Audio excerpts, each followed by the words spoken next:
As the embers of our campfire cast flickering shadows on the surrounding trees, my heart still pounded in my chest, and my hands trembled as I tried to recount the horrors we had just endured. It was supposed to be a fun camping trip with my closest friends, Alex, Sarah, Mike, and Rachel. Little did we know that it would turn into a night of unimaginable terror. We had ventured deep into the wilderness, chasing the allure of a legendary campsite rumored to offer breathtaking views. The excitement in our voices and the twinkle in our eyes masked the warnings from the locals about the cursed land. Ignoring the eerie aura surrounding the forest, we carried on, determined to experience the beauty we had heard so much about.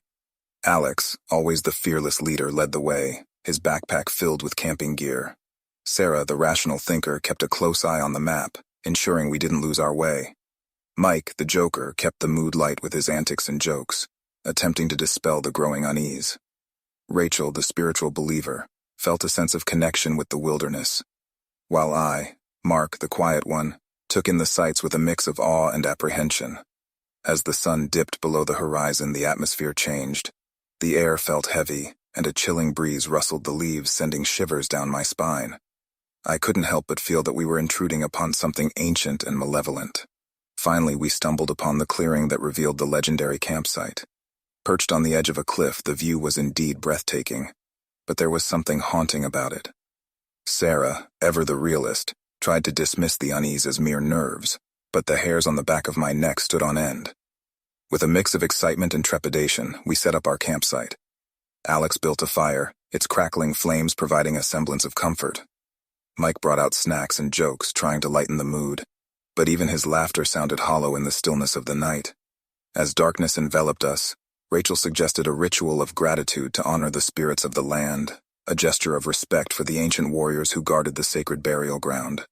While part of me was skeptical, I saw no harm in showing some respect to the legends that surrounded us. As the last candle flickered and died, the atmosphere changed. The air grew colder, and shadows seemed to dance menacingly at the periphery of our campsite. We exchanged uneasy glances, and I felt a knot of dread tightening in my stomach. Then came the scream. A blood-curdling, bone-chilling scream that echoed through the forest. Panic erupted as we rushed out of our tents to find Rachel standing at the edge of the cliff, her eyes wide with terror. "The spirits! I saw them! They're here!" she cried, her voice trembling. In the dim light of the moon, we saw them too, faint, ghostly apparitions of ancient warriors, moving among the trees with glowing eyes fixed upon us. Fear gripped our hearts as the spirits closed in, surrounding us, trapping us in their ethereal presence. The night turned into a never-ending nightmare. Each spirit seemed to prey on our vulnerabilities, tormenting us with our deepest fears and regrets. Alex confronted a haunting memory from his past. Sarah was forced to reckon with her greatest regrets, and Mike was tormented by the pranks he had played on others. Rachel's spiritual beliefs were shattered as she faced a shadowy figure from beyond, and I was confronted with a long-suppressed trauma that had haunted me for years. The spirits drew strength from our fear and anguish, their malevolence feeding off our misery.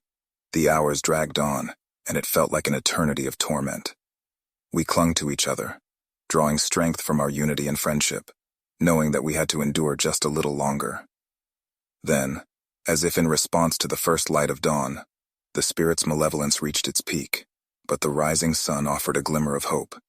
The spirits seemed to fade with the approaching light, their glowing eyes diminishing like dying embers. As the sun finally broke through the darkness, banishing the malevolent spirits back into the shadows, we let out a collective sigh of relief. Exhausted, shaken, and forever changed, we wasted no time breaking camp and leaving the cursed land behind. As we made our way back to civilization, the horrors of that night haunted us. We vowed never to speak of it again, each of us carrying the weight of what we had experienced deep within our souls. The legendary campsite, once a beacon of beauty, now stood as a reminder of the malevolent forces that lurked in the wilderness. We had intruded upon something ancient and powerful, and it had nearly cost us our sanity. Now, whenever I think of camping, the memories of that terrifying night resurface, serving as a chilling warning to tread carefully in the wild. The spirits of the ancient warriors had shown us the darker side of nature, and it was an encounter that would forever be etched in our minds as a reminder of the malevolent forces that can lurk in the depths of the woods.